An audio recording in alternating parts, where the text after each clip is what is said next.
All right. Good evening, good afternoon, good morning. My name is Mick, and this is another episode number two of Go to Market Institute. When I created channel, I actually Googled in YouTube, search in YouTube, and apparently there's a bunch of GTM acronyms. I really thought that GTM, Go to Market Institute, like go to market term is much more common, but it's also an acronym for Google Tag Manager, as I found out, and some other tags term that I don't even know. But I truly think that go-to-market strategy is GTM, or an acronym that most of you guys know, at least in this industry. So Go-to-Market Institute it is. Now, as a reminder, I'm doing it with the purpose of helping teams, helping people to build, market, and grow great products. And I'm going to try to put together some of the things and things that I've learned, give some examples of things, and maybe tell some stories from consulting, full-time positions. Hopefully, it's going to be helpful for some of you. So, the first video was about what is go-to-market strategy, right? So, as I said, the go-to-market strategy is scalable and repeatable strategy to grow, build, and acquire engaged customers. So kind of I'm blurring this term a little bit, but basically it's a repeatable and scalable strategy. When I say repeatable, meaning that you have some system that could be repeated, obviously, and scalable, meaning that you can bring more people, and the strategy will be applicable and still be valid. So you get some growth opportunities out of it. Now, today I do want to talk about customer. I have a couple of resources that you can find on my website, mickpona.com. Those resources include an ideal customer profile article, in which I talk in a bit how to create ideal customer profile. I'll touch some of the points on it, and then I'll talk and also I have how to conduct customer interviews, which is basically a course, a step-by-step. It's a paid course. It's a step-by-step process of how to conduct customer interviews properly. So it is my belief that a lot of companies and a lot of people are not doing the customer interviews properly. I think they're asking customers for solution instead of learning about the problems. And I think the way you ask questions is important. People tend to agree with a lot of things. So this course, if you subscribe to the YouTube channel and you subscribe to my website, I will give you access to this course for free. So email me about it, and I'll give that course for free. Now, go back to the customer. Customer is obviously the most important thing, and I do start this conversation typically about the customer, about this great quote. I do repeat it a lot. I think it's important. It's a quote by Peter Drucker. Peter Drucker I consider to be sort of a grandfather, not just me, but industry grandfather when it comes to business thinking, strategy, and management.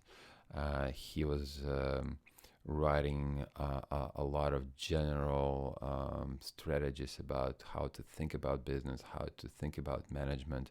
He has great books about personal management. I think he was one of the first who introduced me the kind of idea that the good manager is not how much he or she produces. It's, as a manager, your effectiveness is calculated or evaluated on efficiency and effectiveness of the team and organizations that you're responsible for. So meaning you as a manager have the main role of enabler rather than the individual contributor. And I think it's an important distinction. Those things that he talks about look very simple, but sort of it's interesting. When you start your career, you try to look for tactics and strategy, how to get ahead, hacks and all of that. And then when you read something that is super high level and philosophical, you feel that it's detached from reality. But the more experience you get, the more sort of you try tactics and strategies, you kind of come back over time and understand, no, actually philosophy is important. That's why the idea that we talked first time about why, how, and what is important. You know, you need to understand why you're doing something, what you're trying to achieve before you jump into the strategy. And that's what I think Peter Drucker have done for me. So I can't recommend this his readings enough, especially if you're starting your career or if you haven't heard about him yet. Read his books. He wrote very efficiently, not long, but very helpful. Now, back to one of his favorites. My favorite quotes is that because the purpose of business is to create a customer, the business enterprise has two and only two basic functions. It's marketing and innovation. Marketing and innovation produce results. All the rest are cost. Marketing is distinguishing in unique function of the business. What he's trying to say, and kind of I expanded over years a little bit this term, and I put and I divided sort of this. Every business can be divided into sort of the marketing area, the innovation area, right, and what he called cost here, which would be like things like accounting, finance, operations, maybe some other stuff. But what I've also look into the sort of marketing innovation, and marketing is more, and I think it's kind of gets blurry. So when I think about go-to-market strategy, I think about the marketing and innovation together, because traditionally I would say innovation is where you have a product management role, you have engineering, right? This is sort of like R&D type of stuff, and then the marketing is more about like, hey, this is a customer. But I think the roles here are blurry. Now, I also argued for quite a while now that if you really think about it, that those innovation and marketing are not really equal. And I've been, while working with multiple companies, multiple startups, I really feel that when it comes to business, everything starts with marketing. So if you talk about the part of people, what is marketing? Well, marketing is just promoting some products. No, it's not really it. The first function of marketing is to understand the customer. It's really is. So if you think about this, say, you are trying to come up with some sort of idea. Let's say you have idea for the business, idea for the product. So you would think you're making some assumption at the end, like, oh, I think this is a good idea because I think this is going to be valuable for this group of people, or I think it's going to solve this problem, or I think it's going to provide this value to somebody. So what you're doing on a background, you're actually doing marketing. You actually think about the customer. You actually think about her pain points, and you actually think about how do you going to take this product, how you're going to sell this product. So regardless whether you're aware of it or not, every single idea, every single company starts in marketing. That's my opinion. I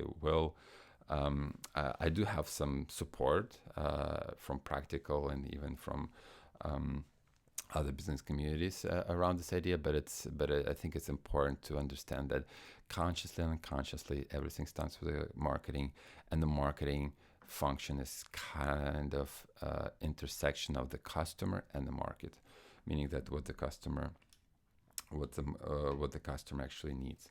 Now, let's talk about this idea that typically the company that is closer to the customers will win. However, there are a couple of things that we hear in the business folklore, and a couple of things that, well, famously Ford said, if I ask my customers what they wanted to build, I'll build the faster horses. We also have a famous Steve Jobs quotes all over the internet. Steve Jobs is the Jesus Christ of entrepreneurship in our world. That he basically said, well, we never do customer research or customer, what's the term he's used? Customer, let's keep the customer research. But there's also other thing. We know that, well, there's the Steve Blanks of the world, who wrote a couple of books on entrepreneurship. He talks about how important it is to talk to the customer. So there's kind of like two ideas, and the kind of not controversial, but kind of the opposite. Well, some say don't talk to the customer, some say talk to the customer, right? So first of all, I want to start with that. understanding your customer is important, whether you talk to them or whether you don't talk to them. Now, the second point I want to make is that I believe, from my experience and what I've seen, the company that are successful is not. It's not about whether you talk to customers or you don't. It's about how. What I mean by that is how you're trying to solicit feedback. You can solicit feedback through experimentation in the real world. You don't have to talk to them. You can just iterate a new product, put it out, get the feedback from the product, and iterate, and this way learn. You can actually talk to the customers and really understand their what they're going through and their pains. Um, However, you can't expect the customer to tell you what to build. I think the biggest mistake when people make when it comes to understanding their customers is that they think that they can go to the customer and ask, hey, do you like this prototype that we built? Yes or no? Or do you want this color in blue? Do you like this pie chart in this app? And that's the wrong approach, because you need to understand context. You need to understand what they want to do, what the problem is. Don't expect them to give you a solution. Don't expect them to come up with a solution and they tell you whether it's solution good or bad. There is also, when you conduct customer interviews in person, there is also a lot of the times people want to agree with you. So I talk about this in more details in this course. However, let's come back to the idea. So the importance of talking to customers exists. However, you have to talk to understand the pain points, to understand the context, not to talk to them to tell you what to build, and not necessarily talking about giving you specific, very direct feedback about the product. I'm not saying you should never do something that provide the product to the customer and understand whether they like it or not. However, when you properly conduct customer research or usability testing, sometimes it was called back in the days in digital world, at least, that when you basically say, hey, this is a prototype of a bank account, you need to send money, what would you do? And then you're just giving them the goal, and they try to accomplish that goal. And that's much more valuable than just asking questions and show them, hey, look at what I'm going to do this here. Like, do you think it's easy enough for you? So, important part. Now, couple of principles. I talk about them all the time when it comes to the customers, but I do want to iterate this a little bit. So first of all, that organizations that closer to the customers will win. And I think that if you're close in the customers from perspective of regularly talking to them, understanding their problems, understanding their context in which they make decisions, how their life outside of using your product, and does it complementary with some other processes they have, especially when it comes to SaaS and enterprise sales. Now, but don't forget, again, the closer means understanding them, not necessarily listening and doing exactly what they're asking. Don't expect them to give you solutions. You've seen that very often in startup. They listen to a couple of customers, they do what they say, and then they realize it's only one customer or two customers, not enough segment who've been trying, who needed that. Now, second principle, and I cannot stress enough how much this I had to learn in hard way, is context is everything. Now, if you think about it, like just outside of marketing, context plays a good role. Sometimes the jokes you can say to your friends is different the one where you can say to your wife's parents or to your own parents. Similarly, context is important. I'm going to try to give you this example, right? Like whether it's the context of having a buying ice cream might change depending on the weather, like silly example like that. Now, I give in one of my writing example of few years ago, I think it was 6 or 7 years ago, when I was shopping for the couch, and you come into the store and you say, well, I need a couch, and they ask you, well, what type of couch do you want to get? And typically asking you for the features, like, do you want a leather? Do you want to, what kind of size you want? What color you want? And I was going to that, and I had my marketing brain on, and I told them that I wanted this and that. But then when I have been provided with solutions, I did not like any of them. And I think the problem was that they did not understand the context. And the context of this particular, in this particular area, was the context of my room, like how sunny it is, how big it is, what are the furniture in there, what are the form of the room, do have, like, all of those type of questions, maybe even more important than what kind of couch in terms of leather color it is. So the context is important. And I realized that when I was just walking, and the salesperson asked me those questions, and she provided me with some options, and I was like, nah, that doesn't fit. And I was just like, why? She seems to be so engaged with me as a customer. She seems to, at least on the face, ask appropriate questions, but she did not understand the context. And it's super difficult. It's much more difficult to understand context than just asking about the features of the product. So that's important. I think that we, at some point, we'll talk about the context even more. So number 3, this is also huge. I think that my first marketing book that I remember from college actually said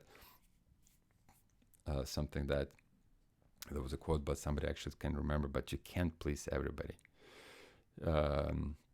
And the quote goes something like that. I don't know what's the secret to success, but secret to failure is trying to please everyone. So while you're thinking about your customer, while you're building your ideal customer profile, who is not part of your ideal customer profile is as important who is a part of it, because you have to draw the line. Not everybody will be your customers. I mean, you can say, well, there are some exceptions. Yes, we've lived through the Facebook that they pretty much could be a customer of Twitter and some sort of social products. But if you're any physical goods, or you're in intangible goods of software in the SaaS, or in almost, those social examples of social products that for everyone are mostly examples that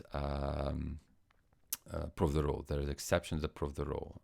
But for the most part, you need to understand who is not part of your customer base. Now, what it also helps you to do when you try to build that ideal customer profile and try to understand who fits and who doesn't, it helps you to understand the size of the market or your target group. So now you can look at the market and say, okay, I'm going to sell this product for VP of sales at this size of company who experience this type of problem, and even maybe in certain particular context, right?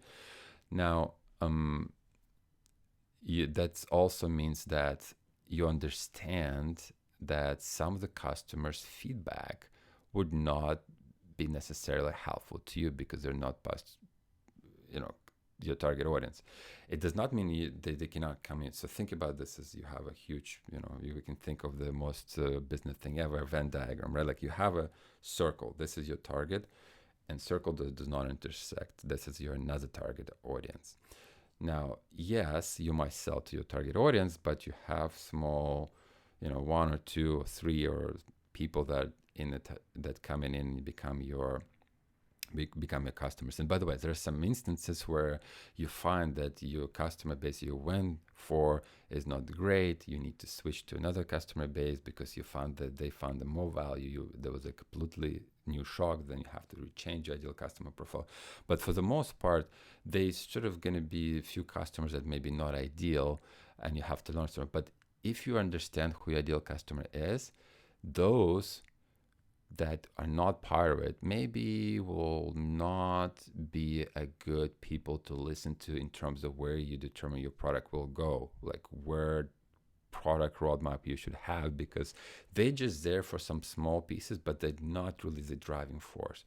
And that's important to understand. You cannot have successful products, with some exceptions, that target pretty much everybody. So make sure you understand who that is.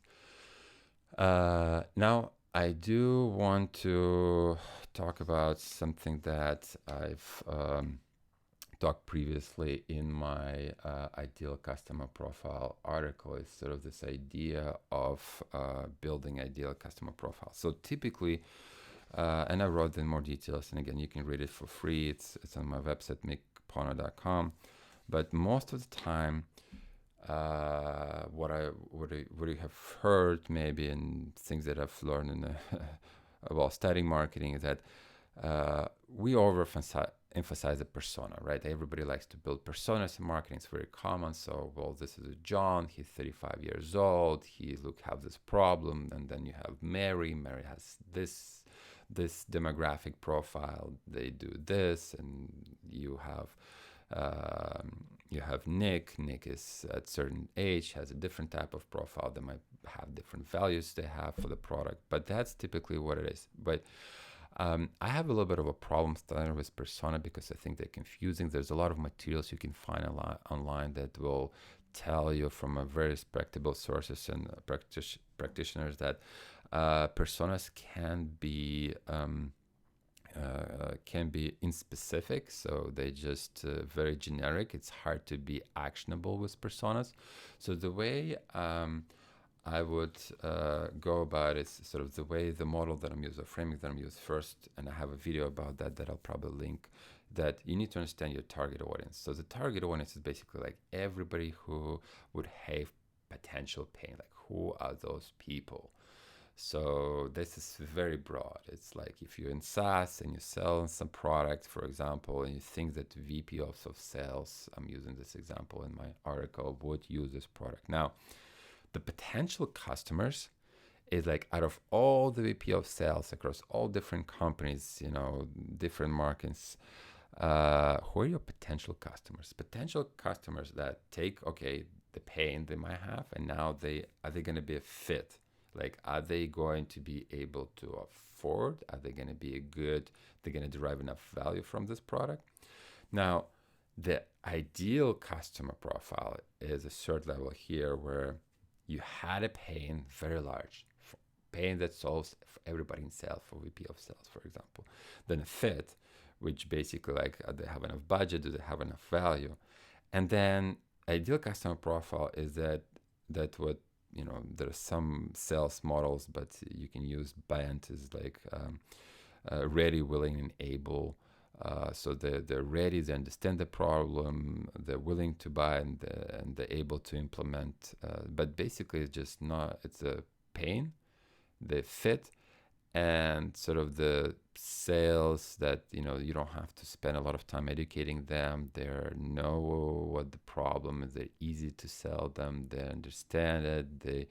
So that's where an ideal customer profile is, and especially the smaller you,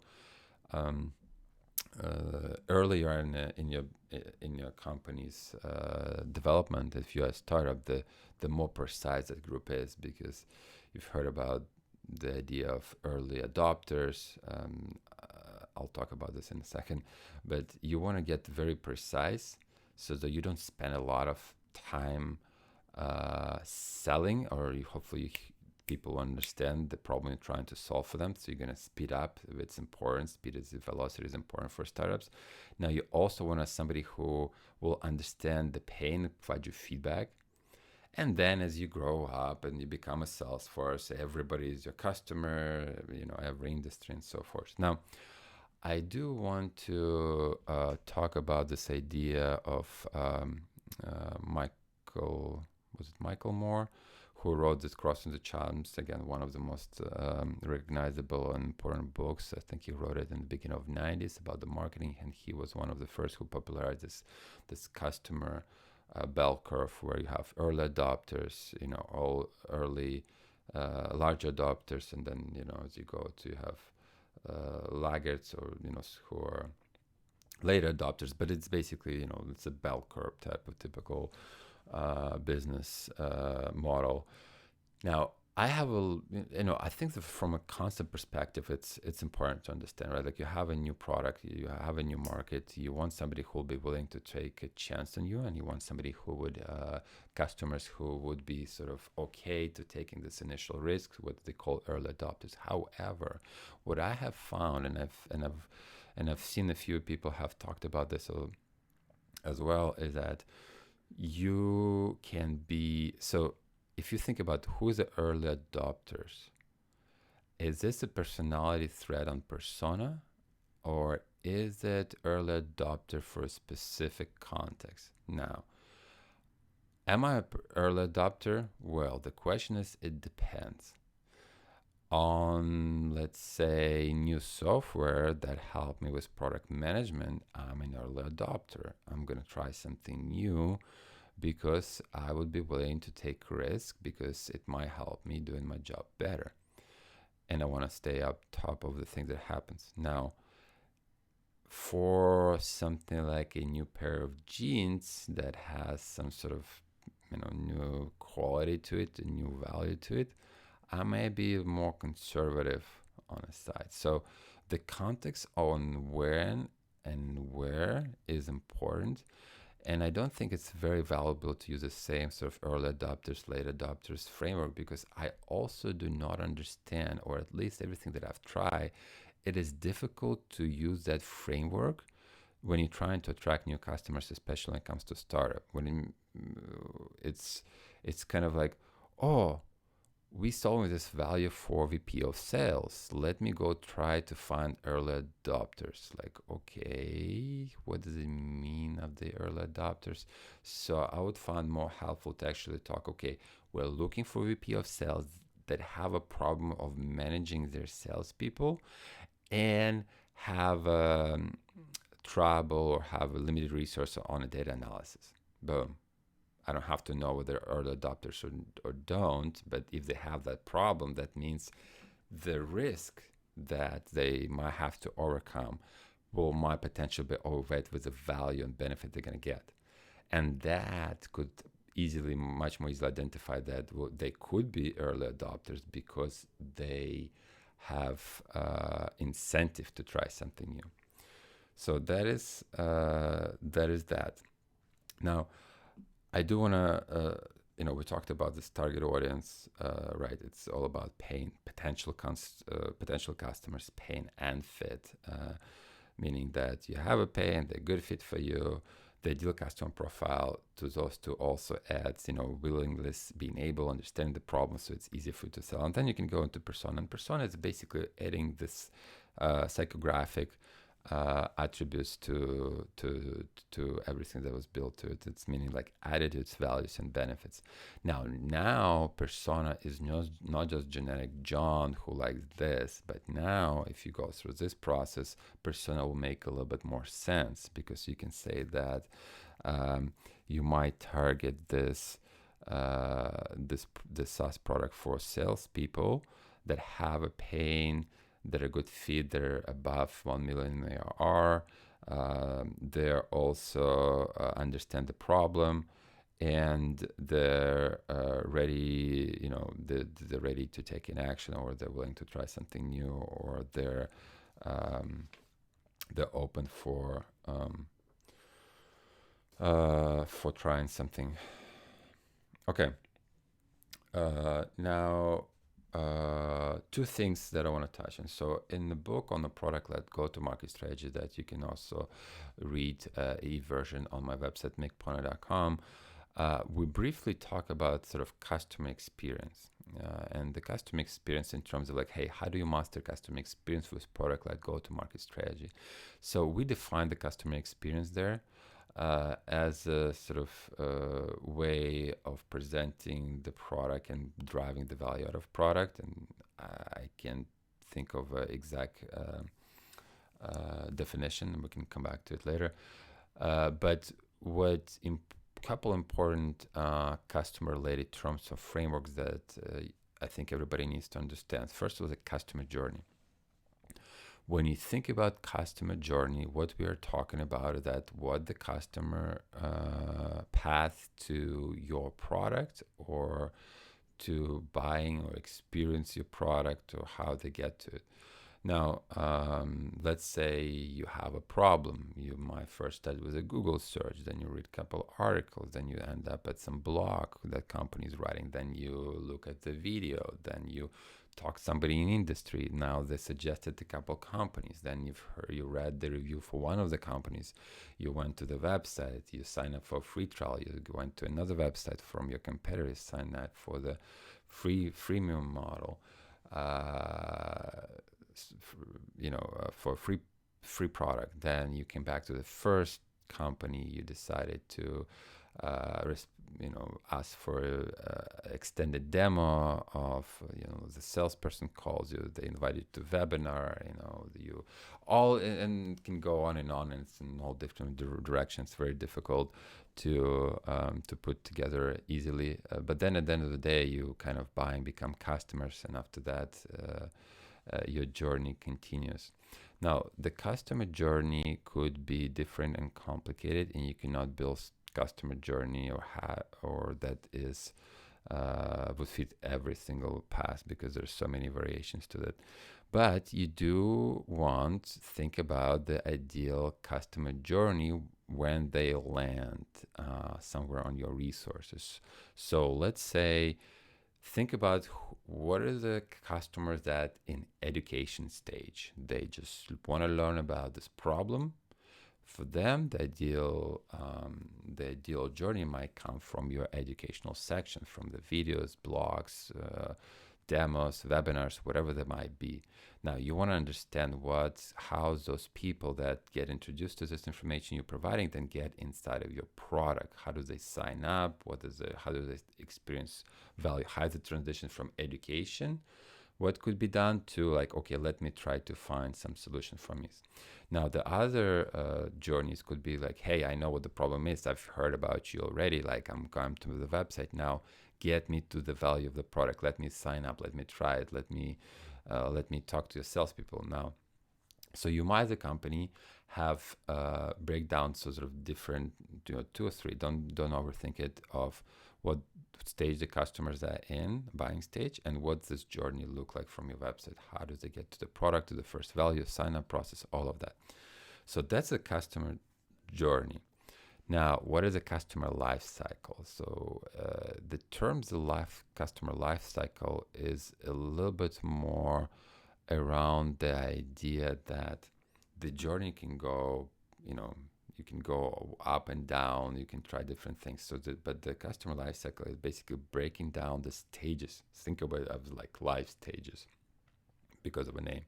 You have a childhood, then you have teenage years, then you have young adult, and then you have adult, and then you senior citizen, and so forth. Now, with customer life cycle, first you can be sort of abstract visitor, like identified person. Then you might come in and we know your email, and you might have become a prospect or lead, whatever you want to call it.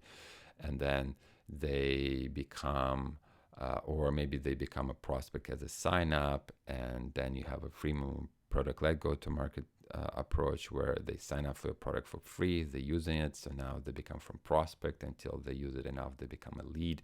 Then from lead perspective, they're finally ready to buy, they become a customer, so then they use your products, then they rebuy your product, so they become a return customer, or they become into retention stats. So it's helpful to have those categories and stages built out. It's not a journey again, because if you are in a prospect stage, you might create different types of journey, like customer touches, from like blogs, videos, all of that, but it's going to be the same. Now, the good way of building customer life cycle is where you have a distinct action, distinct thing that happens to the customer, that they graduate from one and become a second one. So like with the life stages, right? Like at some point it's very distinct that you're not a child anymore, you're a teenager, and then a young adult, and so forth. Now, if you're a prospect, for like you become a visitor, we don't know anything about you, you're just anonymous visitor on the website. Now you're sign up and you provided email to whatever, download something or sign up. now you're becoming a prospect. You know exactly what happened. You don't have to think twice how to become a prospect. Do you need to know something about me, name, some way to contact?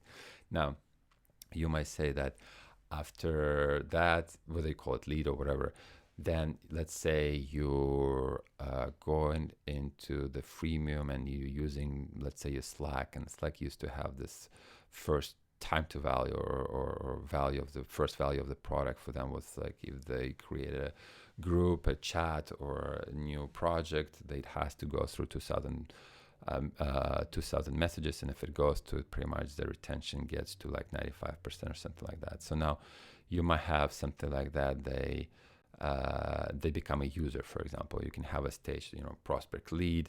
If you have a freemium, you can become a user. So they use your product for a little bit, and now as you're selling to them, they become the subscriber. Now there's customer. So it's very distinct, and then they renew, they become, or they churn, they become a new customer or not customer anymore. So it's very distinct stages, and it is important to way to differentiate journey and customer life cycle, because it allows you to understand how do you graduate, what is the goal of each customer life cycle stage, and what can you do in terms of journeys to build that.